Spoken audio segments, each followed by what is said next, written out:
Thank you so much for watching Landumc Goes There. Please subscribe and hit the like button and the bell notification button.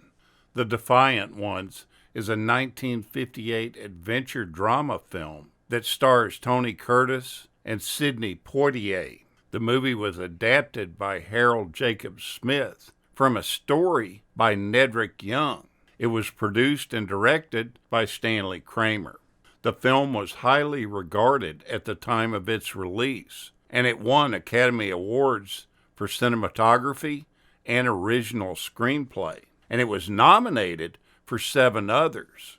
The storyline is that after a truck transporting them is sideswiped and run off the road in a heavy rainstorm, 2 convicts, John Joker Jackson, who is white, and Noah Cullen, who is black, go on the run. They can't stand each other, but being chained together forces them to cooperate. Their goal is to travel 60 miles north, where Noah once worked, and catch a train that he hopes is still running that route. All this while the local sheriff tries to apprehend them, in spite of a well-meaning but somewhat rules-driven, humorless state police captain.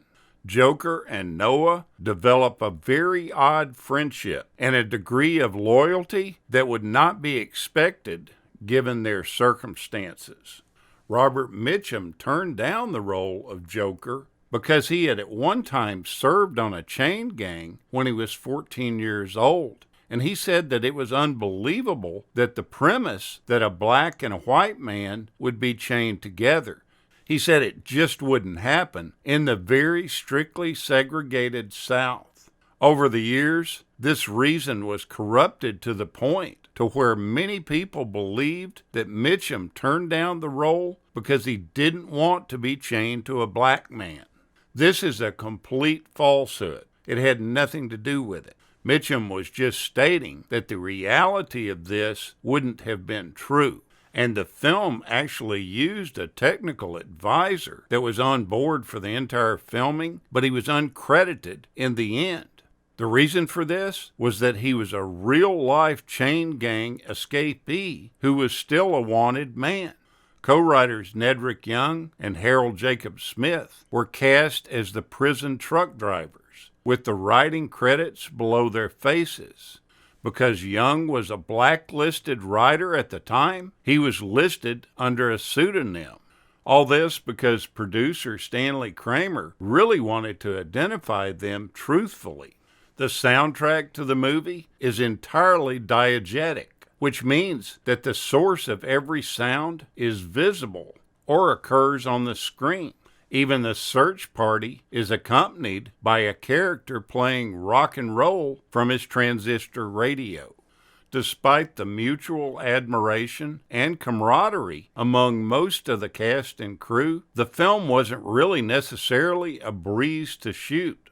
It was physically exhausting to Tony Curtis and to Sidney Poitier, who had to run through fields, swamps, and woods and fight each other bare-fisted, all while being chained together. And then there was the famous climactic run for the train. Most grueling of all were the scenes where the 2 chained men were swept down the rapids of the river, and then their desperate attempt to climb out of a deep clay pit during a rainstorm. This wears you out when you watch it. You can imagine the struggles that they were going through to shoot this. They had no doubles that were used for this clay pit scene, and it was deemed the very hardest sequence of the film to do. On the river scenes, there were some doubles that were used as stand-ins for very few shots. Almost all of this grueling stunt work was done by the 2 stars. One of the big jokes in the industry was the statement at the time that Kirk Douglas would only think about being in this movie if he could play the black convict, and that his frequent co-star Burt Lancaster would only do it if he could play both convicts. Both of these statements are just highlighting the fact that they asked for some pretty ridiculous things when they got cast for roles. At one point in the movie, Sidney Poitier's character tells Tony Curtis's character that he used to go to church barefoot. In response, Curtis replies to him, "But all God's children got shoes." This was taken from the popular African-American spiritual, "I Got Shoes." The full verse goes, "I got shoes, I got shoes. All God's children got shoes. When I get to heaven, gonna put in my shoes, gonna walk all over God's heaven. Tony Curtis was pretty excited to take this role in the film. He saw it as an opportunity to break out of the mindless, pretty boy roles that he was usually assigned, and he does just that in this film. As a matter of fact, you actually lose track that the actor is really Tony Curtis. It just doesn't seem like him at all. The director, Stanley Kramer, initially had some misgivings about this, but he ultimately relented and was delighted to have the actor portray the role. Curtis believed so much in the movie that he helped raise the $1 million budget through his production company called Kurt Lee that he had formed with his then wife, Janet Lee. Curtis believes strongly in the director being associated with the project, even though he felt like Kramer showed favoritism to Sidney Poitier.